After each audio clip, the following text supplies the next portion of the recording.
Yo, what's up guys, it's your boy Sami here. Today we are gonna see, what if Naruto becomes the Wind Lord, part 3. Hope you'll enjoy this video. So before we start, please subscribe to our channel, and like this video.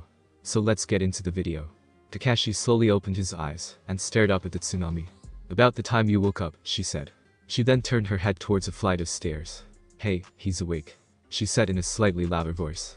A moment later Kakashi heard the sounds of several footsteps. Soon, he was greeted by the faces of his students and Tazuna. Slowly, Kakashi moved into a sitting position and looked around.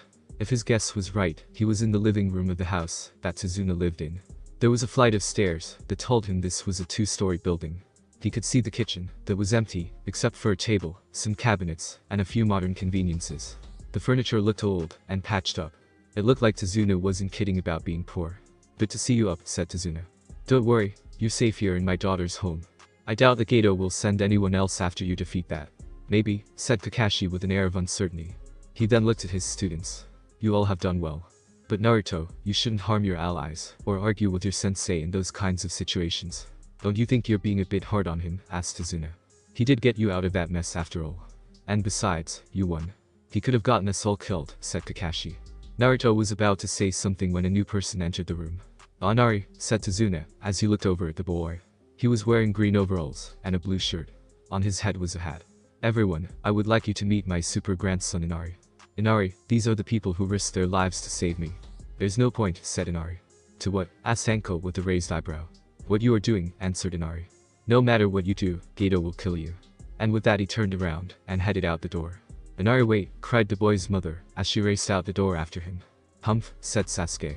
"Took the words right out of my mouth," said Anko as she crossed her arms. Naruto said nothing, but gritted his teeth. "Never mind him," said Kakashi, as everyone turned their attention back to him. "Right now we have more important things to worry about. The more I think about it, the more I believe that Zabuza is alive." "But we saw him die," said Sasuke. "Think about it," said Kakashi. "An onion is in charge of disposing of the Nukenin's body. But instead of doing it right then and there, he moved the body. Also, consider the weapon that he used. Needles don't do that much damage. But an onion has knowledge of the human body, so that he would know where all the weak points are. He could easily hit a nerve that could put someone in a dead-like state. That said, I believe that they are working together." "Don't you think that you are overthinking this?" asked Tazuna. Kakashi shrugged. "I'd rather train them from something that won't happen than to not train them for something that will happen," replied the Cyclops. "Besides, I want my book back." Everyone's sweat dropped as he ruined the moment. Over in an open field, Haku examined the body of Zabuza. After a few minutes she then unwrapped some tools and selected something that looked like tweezers. Slowly she moved the tool near the man's neck in an attempt to remove the needles. However, Zabuza woke up and pulled them out himself. "You really shouldn't do things like that," said Haku as she took off her mask. "Those needles were deep. You could have seriously put yourself in danger."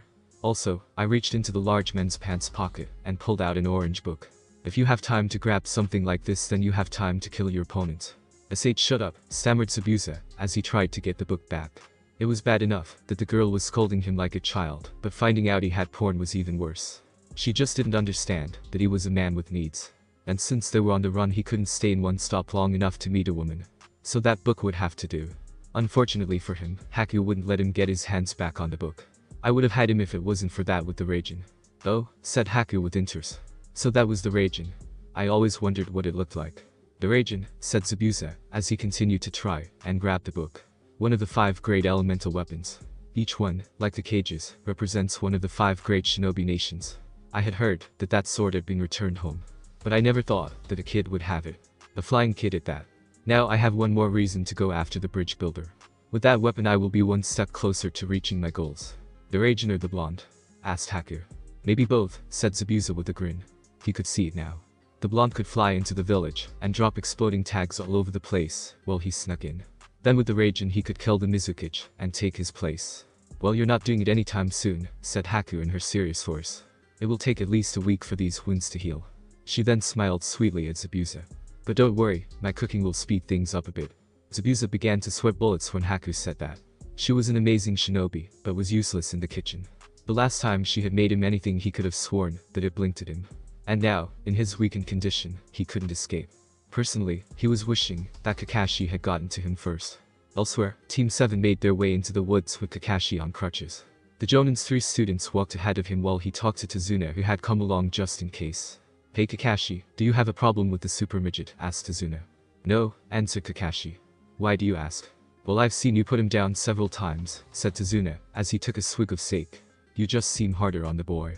I see, said Kakashi. I wouldn't expect you to understand, but Naruto doesn't interest me that much. He's a dreamer with a few good things with nothing else really going for him. He says he'll become Hokage, but that will never happen. I doubt he will ever make it past. Sasuke is a different matter. He is a genius among the shinobi of his age group. He belongs to a clan with a great one. Once he awakens it, he will become stronger than any of the other genins, and most of the chunins. The council also knows this. That is why they are planning on making Sasuke our future Hokage. I don't know everything about the shinobi world, said Tazuna, as he scratched his head. But, doesn't the Hokage choose who will succeed him? That's what I heard at least. Hi, said Kakashi. The council plans on making a strong case for Sasuke's selection. Sarutobi-sama will see the light sooner or later. I don't think I'll ever understand the shinobi world, thought Tazuna. Alright, let's stop here, said Kakashi, as they came into a clearing. His 3 students turned around and waited for their sensei to tell them what they were going to be doing. To get you all ready in case Zabuza really is alive, I will be teaching you a technique that some can't even do. And what is that? Asked Sasuke. To climb trees, said Kakashi with a nice smile. His students seemed less than impressed. We already know how to climb a tree, said Sasuke, as he crossed his arms. Kakashi didn't say anything, as he walked slowly over to a nearby tree, and walked up it without using his hands. The ease in which he did it made it look more like he was walking on the ground. When he reached the first branch that looked like it would hold him, he walked under it, so he was upside down. He walked a little bit more before he stopped, and looked down at his students. Did I forget to mention that you couldn't use your hands? Said Kakashi. He then began to walk back down to his students and employer. As you know, chakra flows through the entire body. In some areas, like the hands, it is easier to focus and to mold. The feet, on the other hand, are much harder. This exercise is going to help you work on your control, so that even in the heat of battle you don't waste any chakra. He was now in front of his students. He reached into his kunai pouch, and then pulled out 3 which he then tossed to his students. Use these to record your progress. Oh, and I suggest that you get a running start. Sasuke smirked as he gripped his kunai. He then ran towards the nearest tree as quickly as he could. While he ran, he focused chakra into his feet right before he took his first step onto the tree. When his foot touched the bark there was a small explosion and Sasuke was thrown back. But not before he was able to mark where he stopped. This isn't as easy as I thought it would be, said Sasuke, as he began to understand what had happened. If I use too much then the wood explodes. Hi, said Kakashi. And if you use too little then you slip right off. In order to do this, you need a precise amount. He then looked over to where Naruto and Anko were, and found them walking slowly up their tree with their hands in their pockets. The look of shock came on Kakashi's face, while Sasuke's became distorted in anger. Kakashi had a feeling that Naruto already knew how to do this, but not Anko. As Naruto walked down he saw the look on their faces, and smirked. What? Asked the blonde. I've known how to do this for years. I showed Anko-chan how to do it in our 2nd year. I see, said Kakashi, as he ignored Sasuke's growl. Alright then, we are going to have to make some changes. I had planned on having all 3 of you do this for the week, but seeing this means that 2 of you need other things to do.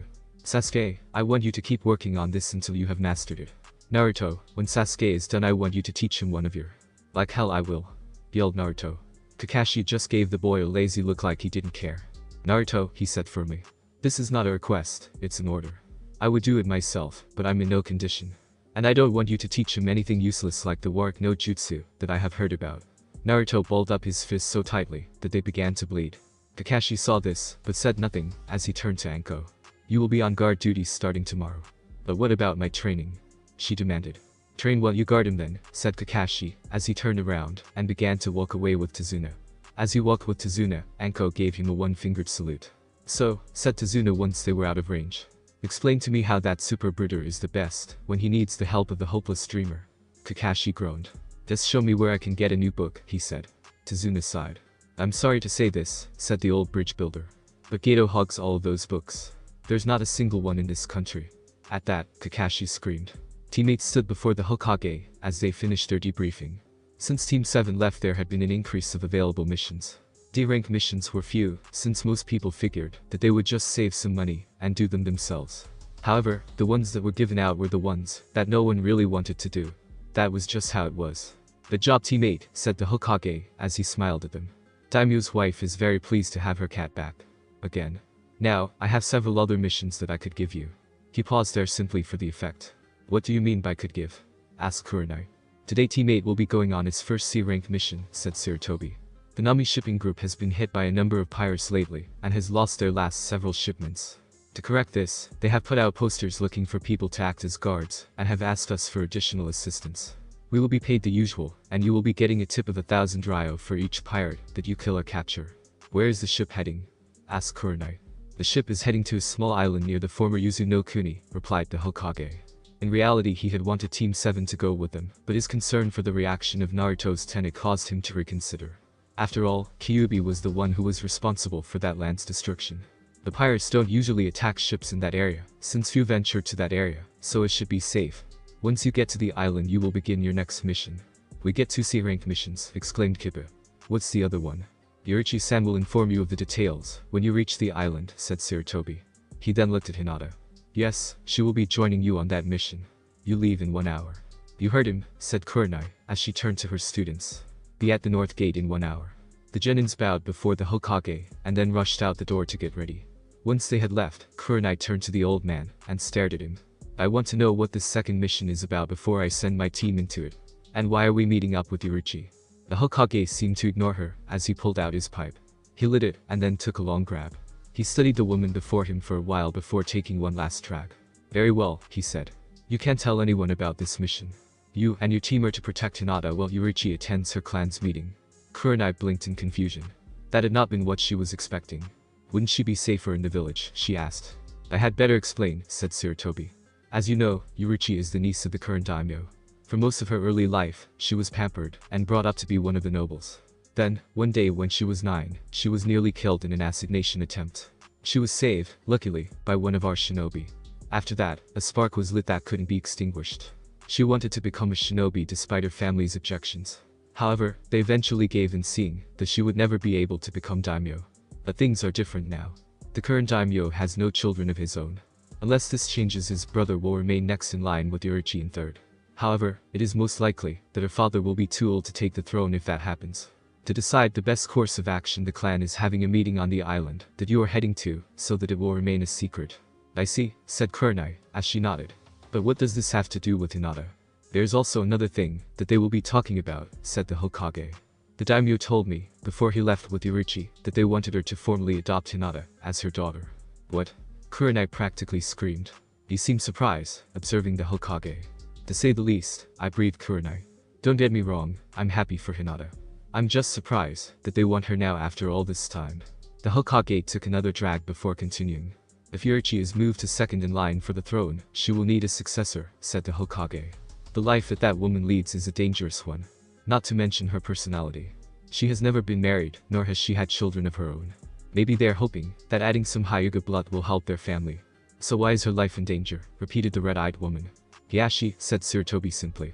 Since Hinata was thrown out, he has been worried that the Byakugan will fall into another clan.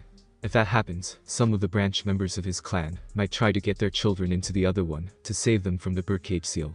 But now he has something far worse. If Hinata were to make her voice heard, she would have the power to help pass laws.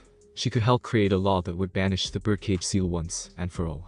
If that happened, I would be forced to enforce it, and Hiashi would be forced to obey.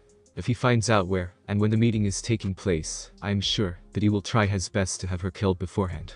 Does he know about this meeting? Asked Kurenai. Unfortunately, the council was informed, said the Hokage. And that man is on the council. He only knows about the meeting, but not the time and place. The first mission is a cover. I had worked it out with the shipping company, so that you will be on the right boat. He stopped to have another drag. Have I explained everything? Hi, she said, as she turned to leave. After all, she had to get ready too.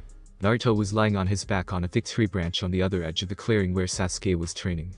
His hands were behind his head, acting like a pillow.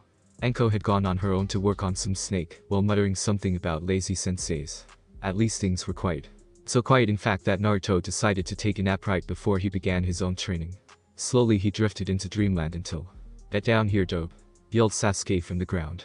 Naruto groaned as he opened his eyes while wishing that his teammate came with a snooze button. He then got up into a sitting position with his legs dangling over the edge as he looked down at his teammate. What do you want? Asked Naruto. You're going to start teaching me that now, demanded Sasuke. Naruto smiled as he shook his head. Sorry, but sensei said I only had to when you finished mastering this exercise, said Naruto, who wasn't sorry at all. And since you're down there, and I'm up here, you haven't finished it. It's pointless, said Sasuke, as he crossed his arms. This isn't making me stronger. I need to get stronger, so I can kill him. So get down here. Taking the easy way, I see, said Naruto with a sigh. Let me guess, you actually have to work hard at it, and now you want to give up. It takes time and hard work to gain power that is worth having. Then, Sasuke did something that Naruto never expected him to do. The Uchiha reached back and pulled out 6 kunai. Without saying a word, he threw them at Naruto. The wind user leaned back and rolled off the branch to avoid being hit. Now he was hovering in the air while looking at Sasuke. What was that about? I don't want a lecture, said Sasuke. I don't have time for it. Every second I waste with people who are only playing shinobi, he gets stronger. So I'm just playing shinobi. So I'm just supposed to hand everything to you on a silver platter, yelled Naruto. I worked my ass off for this power. If you want to get stronger, then why don't you try making your own instead of waiting for others to hand you everything? I began with Sasuke, but Naruto wasn't finished. Besides, you're not getting stronger, while Kakashi-sensei is holding me and Anko-chan back. So if you think you're better than us based on our practices, then you are wrong. You want to put that to the test? Asked Sasuke, as he cracked his knuckles. Love to team, said Naruto, as he landed on the ground. Not wasting any time, Sasuke ran right for the blonde and punched him in the face. As Naruto took a couple of steps backwards due to the force of the attack, Sasuke managed to kick him in the chest. Sasuke then leapt toward him and continued to punch him over and over again without stopping.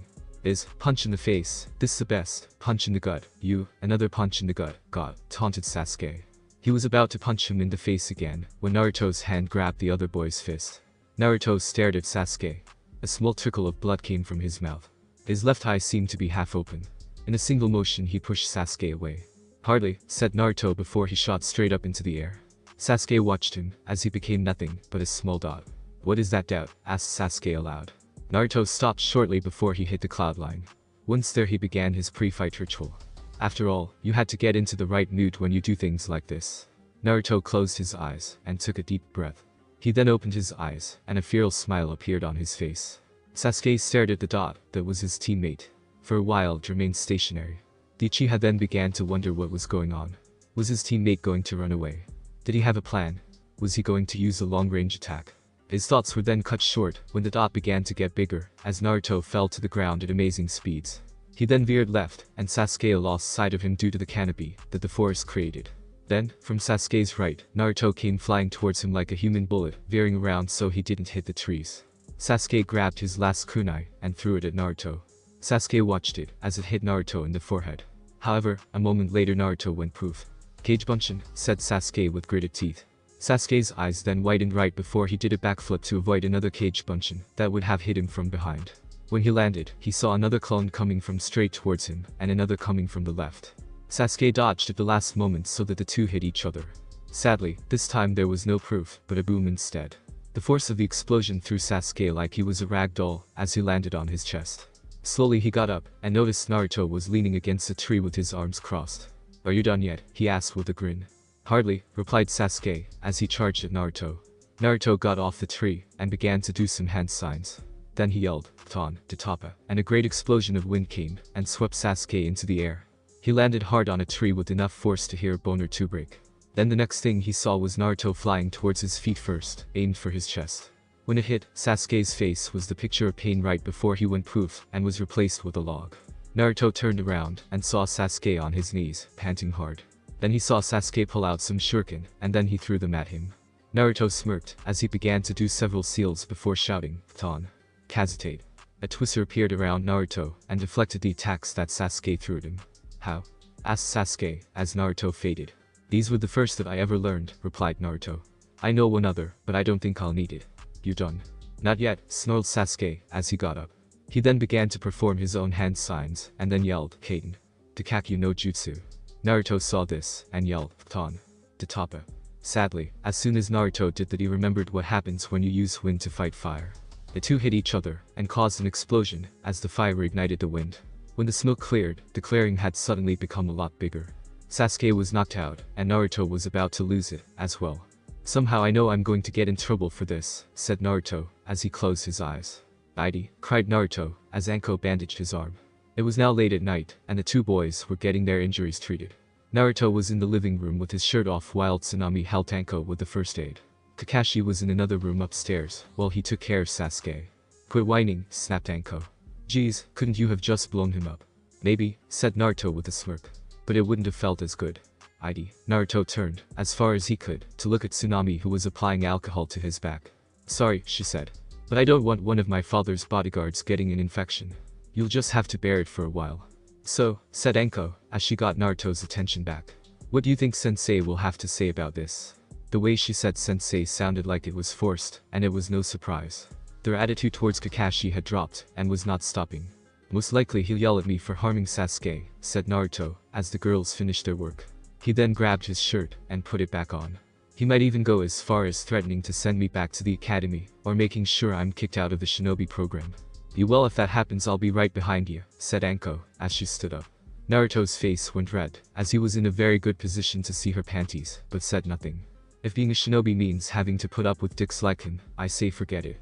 When we get back to the village I'm going to see if we can't get on another team, and why is your face red, Naruto-kun? It was then that she realized what he was looking at. Hentai, she yelled right before she slapped him. What was that? Asked Sasuke when he heard Anko's voice. He then winced in pain as Kakashi applied healing gel to his wounds. This gel was the same kind that Anbu uses to heal their injuries. It worked 10 times faster than anything other than a normal medical. Nothing much, said Kakashi. Just those two screwing around. He then finished with gelling Sasuke's arm, and went for his chest. Well, I am angry at Naruto, I am also disappointed in you. We don't have time for either of you two to take a break from your training. You should be forcing yourself to exercise, so you can be ready for the fight ahead. What if you broke an arm or a leg? I never thought he was that strong, said Sasuke, as he balled up his fists. Why am I so weak? He shouldn't be, said Kakashi. But there is nothing we can do about it right now. So for now just focus on the training.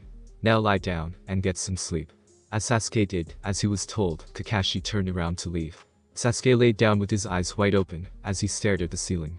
In his mind he knew he had to do something about Naruto. Where had he learned how to do those things? He was always the dope back in the academy. Was that all an act? But then again, the academy never asked them to fight at a high level.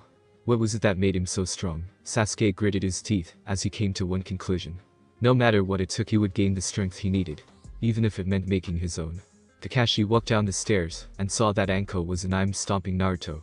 He sighed at her antics. Alright, stop it, he said, as he got their attention. Anko stopped, and Naruto was covered in bumps, and had swirls in his eyes. Naruto, I want a word with you outside. Naruto only groaned, as he slowly got up. Soon Sensei and the student were outside under the night sky. It was a clear night, and the stars were shining brightly in the sky. Their reflection in the lake would make anyone sailing on it think that they were in outer space. They walked to the end of the dock, and then Kakashi stopped. He then turned around, and looked at Naruto for a long while. You know what this is about, right? Asked Kakashi. Hi, said Naruto. But I didn't start it. I really don't care who started it, said Kakashi. I gave you an order. To teach him, after he mastered that exercise, said Naruto, as he held his ground. Not before. And when I said as much to him, he threw several kunai at me. Listen very carefully to Naruto, said Kakashi. The fight that you two had should never happen again. I don't want our forces hurt because of some stupid fight over, and now I think I was being nice when I let you pick it instead of telling you which one. Why can't you understand our situation? I am unable to properly train him right now. All you ever do is train Sasuke, Naruto said with a growl. In case you have forgotten, there are two other people that you could be helping. I have my reasons, and I don't have to explain them to you, said Kakashi harshly. If you don't like how I run things then quit. Naruto said nothing back. Wind swept around him, as he lifted in the air, and flew back into the forest. Where do you think you're going? Why do you care? Shot back Naruto, as he disappeared into the night. Elsewhere, at that same time, Hiashi walked into a bar about an hour away from the village. The smell was awful. Hiashi did his best not to cover his nose, as he walked in. The people there were the lowest of the low. Nothing but low-class people and criminals, the kind of people that Hiashi couldn't stand. However, he was meeting someone here who could help him with his problem. Are you Hyuga Hiashi? Asked a voice from behind him. Hiashi turned his head to see a man with yellow eyes and a veil covering his mouth. He was wearing a black cloak with red clouds on it. Hi, said Hiashi. The figure motioned to a table in the corner. When they sat down, Hiashi could see everything in the bar, including the door. But, thanks to his position, it was covered in darkness. It was a good place to do business of this nature. So I understand you are placing a bounty on a girl, said Kakuzu. What does she do, run out on you? In a manner of speaking, said Hiashi, as he pulled out a picture of Hinata he had gotten from the village file room. This is the girl, Hinata. I want her killed, and her head brought to me. I am willing to pay 99,000. That's quite a bit of money, said Kakuzu. I have been offered more in the past, but never for such a little girl. Their team is on a mission right now, informed Hiashi. They are going to be protecting ships that belong to the Nami shipping group from pirates. This would be the perfect time to attack, as long as you make it look like a pirate attack. Hiashi then took out a piece of paper and placed it on the table. This tells the name of the ship, its course, and destination. I see, said Kakuzu, as he picked up the paper. I see this a lot. People know you have issues with the target, and you would be the most likely suspect if something were to happen to her. Well, I think I can manage that. However, it will cost extra. How much? Asked Hiashi. An extra 100,000, said Kakuzu. You see, I know of a couple of people who would be very useful for this kind of thing.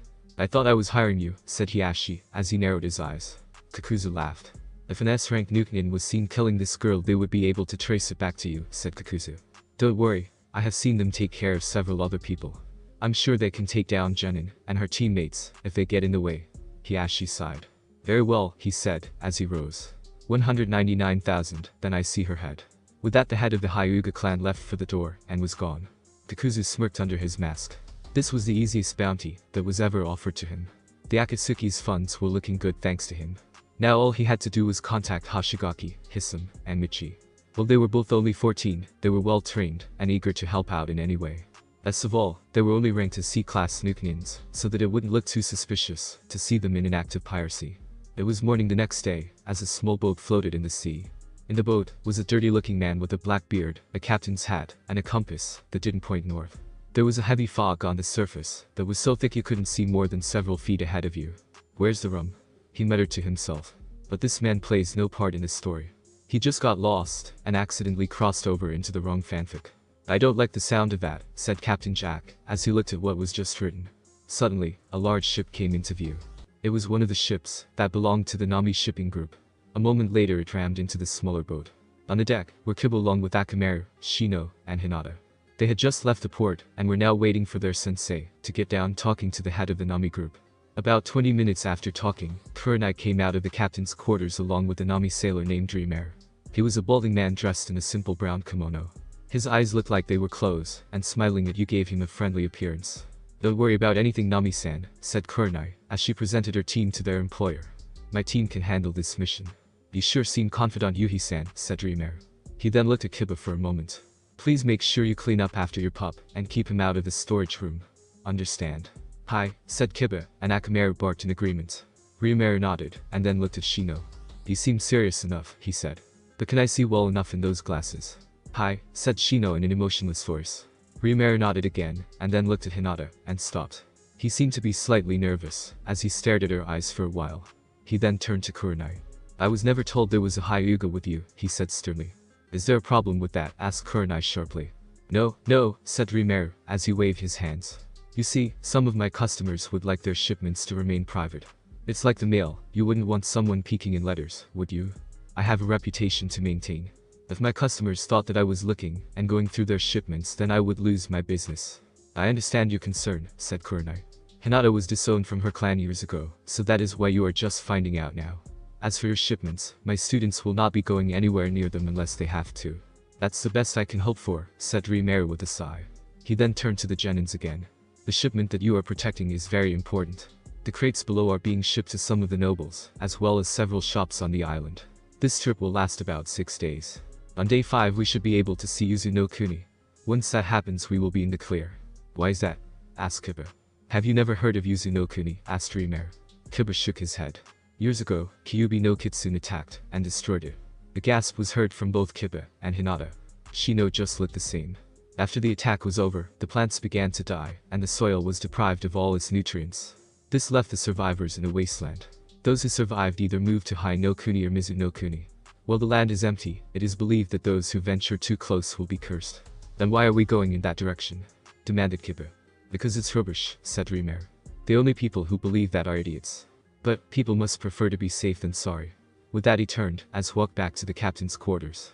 It looked like it was going to be a long trip. In Nami no Kuni, Kakashi had just gotten up and was making his way down the stairs. When he made his way down he went into the kitchen and saw that Tsunami. She was washing some dishes in the sink. Kakashi moved to the table and saw that there were 2 plates with breakfast still on them. Where's everyone? He asked as he started on his meal. Toussaint left early with Anko-san, saying Tsunami without turning around. Sasuke-san is left to go training. Inari is up in his room right now. I see, said Kakashi, as he finished his meal. He then got up and moved to the door. He never came back last night because of the tsunami which stopped Kakashi dead in his tracks. Just in case you were wondering. Kakashi said nothing as he continued walking out the door. Elsewhere, deep in the forest area, Naruto was just finishing with his warm-ups. They consisted of push-ups, sit-ups, and punches. Now he was pumped up to train. After his argument with Kakashi, Naruto flew around while trying to cool down. That proved difficult knowing that his sensei had more authority. And while in the past Naruto usually gave people like that the finger, he was now a shinobi and considered an adult. But he'd be damned if he just gave Sasuke something that he had to work out on his own. Then an idea came to him. What if he created a better version of one that he learned from the scrolls and then gave Sasuke the weaker one? It would be like the Senpuken, that didn't need seals, and something that only a person who had his level of wind manipulation could use. Now, here he was, deciding on which to upgrade. He sat down on the ground and began to think of the Senpuken and its flaws. It made a decent shield, but only from a single attack coming right against him. If he were to face multiple enemies, then it would be useless. The memory of what happened with the Demon Brothers was proof that he did need a strong defense that could be put up quickly. Then there was the issue of range. Naruto needed to be up close to use the Senpuken. He had a few that could help in those situations, but nothing as powerful. Naruto thought about it for a while, and then came to a decision. He would flip a coin. Heads would be offense, and tails would be defense. He pulled a coin out of his pocket, tossed it into the air, and caught it.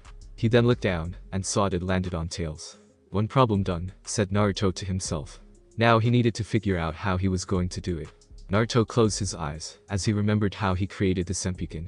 He used the motion of his arm to help rotate the wind around his arm, and then added some chakra to increase the speed, keep his form, and to keep it spinning. That was it in a nutshell. There were more complicated details of course, but they were very complicated. With that in mind, Naruto started to think of the right way to generate wind that could protect him like the Kazute did. Spinning each of his arms and legs seemed silly and stupid. Then he thought of something else, a powerful updraft that would send any attack straight up. The only problem was that if the attack was moving fast enough it could get past the attack. The more Naruto thought about it, the more he came to realize that there was only one way to do this. He had to spin his whole body. Naruto stood up and got ready. He focused his wind chakra around his body and then began to spin. The air began to turn, but soon lost its form and was sent out in every direction. A second later Naruto fell down due to dizziness. "This'll be harder than I thought," he said aloud. "I have to focus on the shape while spinning and not get dizzy. If I don't, they will fail, and I'll be a sitting duck." Naruto then slowly pulled himself up and got ready again. "Let's try that again." It was several days later, when Kakashi came back to the house to find Naruto sitting at the table eating like there was no tomorrow. The blonde was covered in dirt and smelled like he hadn't bathed in a while. On the other side of the table was a pissed-off Anko. Judging by the lumps on the boy's head, Anko had given him his welcome back present.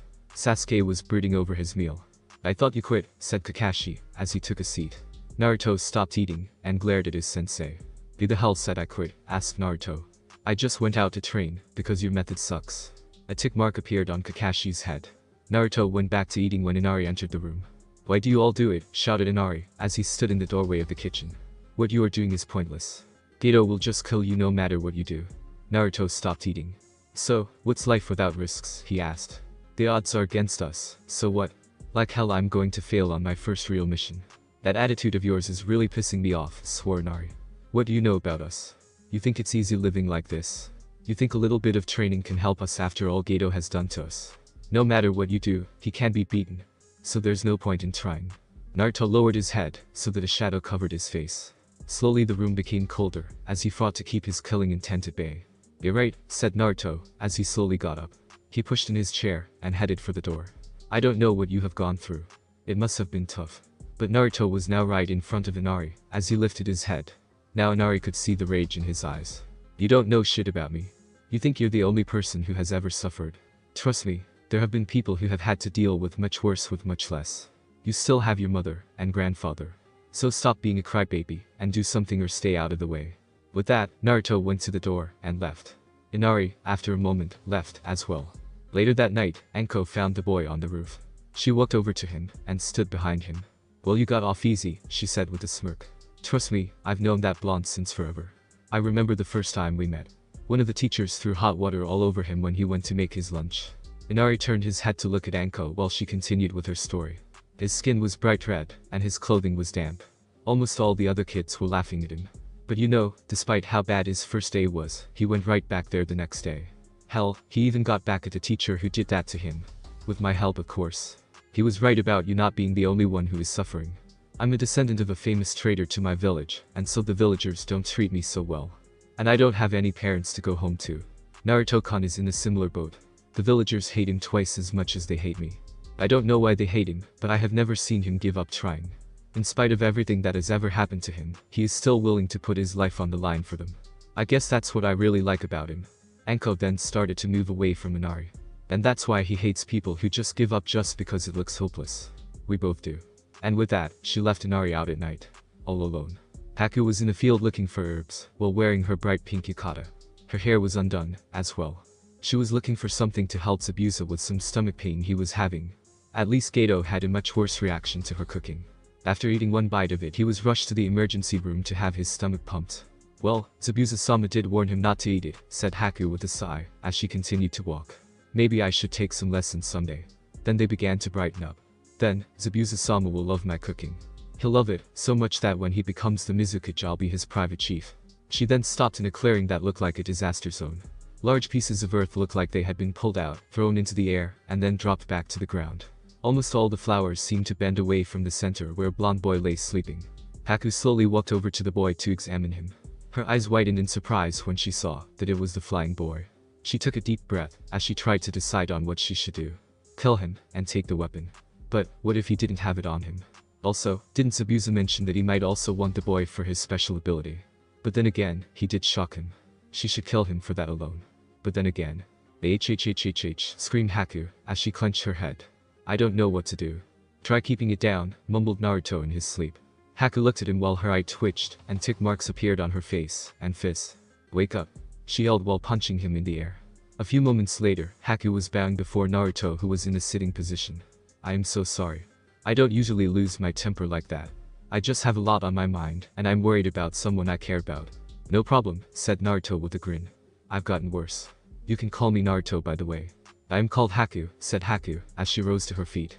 So did you do all of this? Hi, said Naruto with pride, as he got up. He then looked confused, as Haku began to look on the ground for something. Lose something. No, I'm looking for an herb that's supposed to grow in this area, replied Haku. Have you seen a brownish plant that looks like a twig, but with buds? Naruto folded his arms, as he got into a thinking pose. Hi, he said after a while. Really? Where? Asked Haku. Don't worry, Zabuza-sama. Once I get this herb your stomach pains will be gone. As well as that rash. It was over there, said Naruto, as he pointed to where he had been laying. The ground there was brown and smooth with no vegetation on it at all. Haku's jaw dropped when she saw this, and Naruto rubbed it back on his head in embarrassment. Looks like I chose the wrong area to work on, sorry about that. Haku sighed. I guess it can't be helped, she said. She then turned to him. So, why are you making it? It's my training, said Naruto with pride.